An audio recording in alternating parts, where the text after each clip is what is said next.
दिनै 11 आगस्ट खालारनि रादाबाव नोंथांमोन बयखौबो बरायबाय।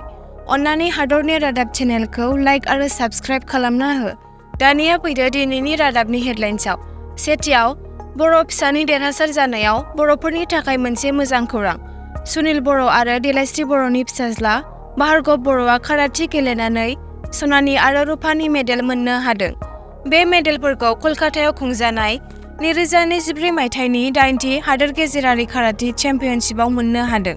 बे 8थि हादोर गेजेरारि काराटे चेम्पियनशिप बादायलायनायाव गासै 8 हादरफोरा बाहागो लादोंमोन, जेरै भारत, भुटान, बांलादेश, श्रीलंका, नेपाल, मालयेशिया, ओमान आरो इन्ड'नेशिया। भार्गव बर'आ इन्ड'नेशियानि गेलेगिरिखौ फेजेननानै मेडेलखौ मोननो हादों आरो भार्गवनि बिमाया फिसाज्लानि मेडेल मोननायाव गोजोननाय फोरमायदों।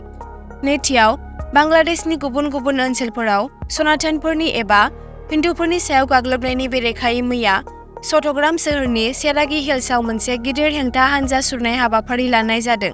सनिबारनि फुंनि 10 रिंगायाव बिथांमोनहा लामाखौ होथेदोंमोन आरो सनातननि सुबुंफोरनि एबा हिन्दुफोरनि सायाव अनागारि खालामनायखौ फोजोबनो दाबि खालामनानै मोनसे दिन्थिफुंनाय दिन्थिफुंदोंमोन। सोमावसारगिरिफोरा हुमखि होदों दि जुदि हादोराव बाङाइ सुबुं अनजिमानि सुबुंफोरनि सायाव अनागार खालामनाया थाथ'आब्ला आरोबाव गोख्रोंसिन राहा लागोन। सोमावसारगिरिफोरा अजद दैखांनानै बुङो दि शेख हासिनानि सोरखार गोग्लैनायनि उनाव हादोर नाङैनो बाङाइ अनजिमानि सुबुंफोरनि न'फोराव गाग्लोबनाय, थानसालिफोराव गाग्लोबनाय आरो सावनायनि जाथायफोर जादों।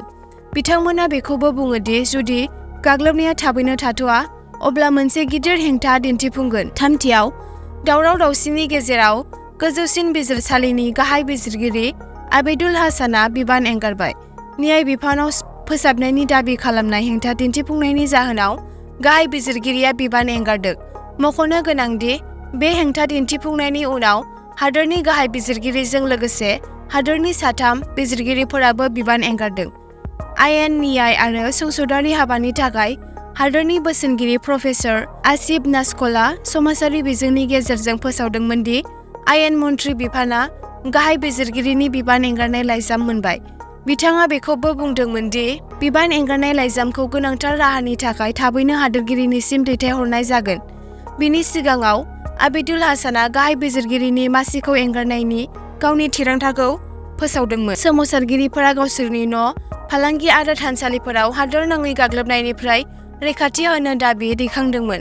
सोमावसारग्रा होंगो-दोंगोआ गोबां दाबिफोर दैखांदोंमोन, जेराव बाङाइ सुबुं अनजिमाखौ गाग्लोबग्राफोरखौ बिजिरनो थाखाय मोनसे जुनिया बिजिरसालि दानाय, बाङाइ सुबुं अनजिमाफोरनि थाखाय संसदआव 10% मासि थिखानाय आरो बाङाइ सुबुं अनजिमानि रैखाथि आयेनखौ बानायनाय दंमोन। ब्रैथियाव, मैया गुवाहाटीनिफ्राय हाग्रा बिफाननि सिग्रोमग्रा हानजाया नगावआव मोनसे सिग्रोमनानै सासे दुथां मैहुर खालामग्राखौ हमनो हायो।